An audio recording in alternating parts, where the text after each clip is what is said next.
Here on the Colour of Country Life, we're speaking with Senior Commodity Advisor at Market Check, Andrew Retallick. How are you going, Andrew?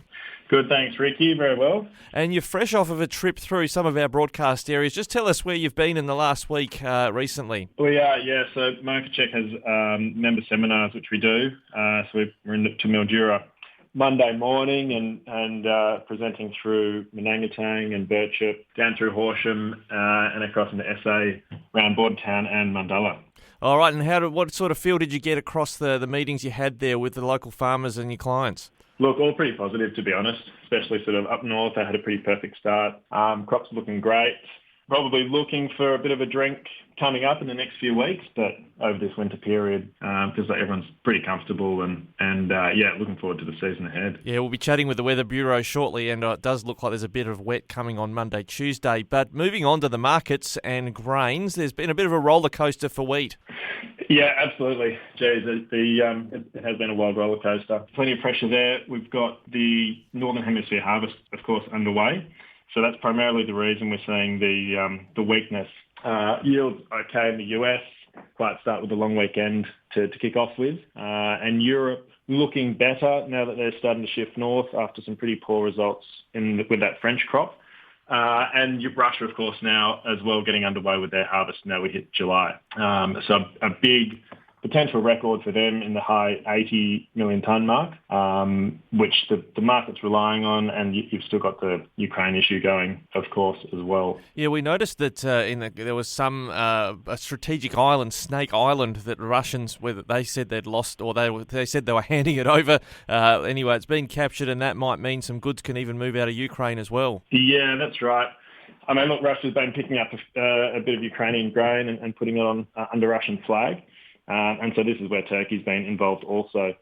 Ukraine's been in touch with them to hold up a couple of cargoes this week. So that you've got that playing out, even though there's grain beginning to leave that part of the world. Although that humanitarian corridor still really needs to be, I think a lot of work still needs to be done there to ease the situation further. So as far as fundamentals go, the world, even though we're in harvest now, the world is still very tight going into this 22-23 season. And I think we probably do start to see a bit of a base build into this market, over the next month or two, because, there's still certainly a shortage and not much buffer. Yeah, and saw previously, like China, it appeared to have stored up a whole lot of grain as well, but they're still, I gather, still quite active in the market. They are, that's right. Yeah, they've been active recently. We've seen ABS results come out for May, and for wheat, China was the largest purchaser. They had around 400,000 tonnes. So for the year, they're our largest destination at 4.2 million tonne, and Indonesia sort of a long second at 2.2 million tonne. So very active with China. Now, have you happened to spot anything on the market movements when it comes to canola? Are we seeing maybe a lesser but similar effect now that we're seeing, I guess, potentially the opening up of the Ukraine opportunities? Yeah, that's right. Look, Ukraine's going to be certainly a very close market to watch, of course. They represent around 20% of canola exports, with the rest up with Australian and Canadian. So Canada, they're coming back online after their sort of drought-riddled production last year of 12 million tonne. They'll be up to more, forecasts of closer to 20 million tonne. And of course, still another big crop on the forecast for Australia too. Down a little bit from last year. So 5.5 million tonne is penciled in, down from sort of just over 6. So still very dominant. Europe's our major market. They've been taking around 75% of our exports, the rest sort of going through to Asian destinations.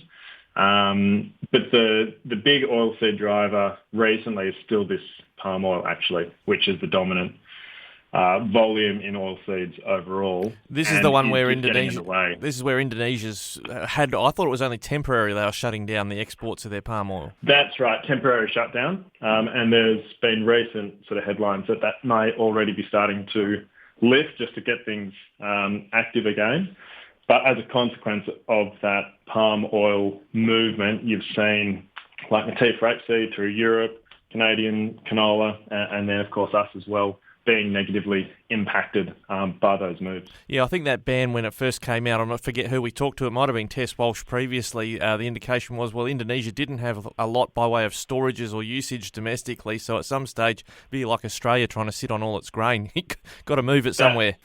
That's right, exactly. Yeah, you can only sit on it so long until you've got either another crop coming or you've just got to move it and get that cash flow coming through. So, yeah, some heavy declines in canola the last couple of weeks domestically. Hopefully we do see, similar to last year, but August was the period where there was fresh buyer demand. It's been pretty quiet the last couple of weeks from the major players. So we should, hopefully start seeing a bit of interest coming through again shortly.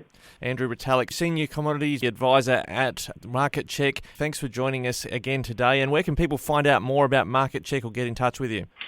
Look, so quick Google search or marketcheck.com.au or our number. You can always give us a call, 0294 99 4199. Andrew, thanks again for joining us. Have a great weekend. Thanks, Ricky. Thanks very much.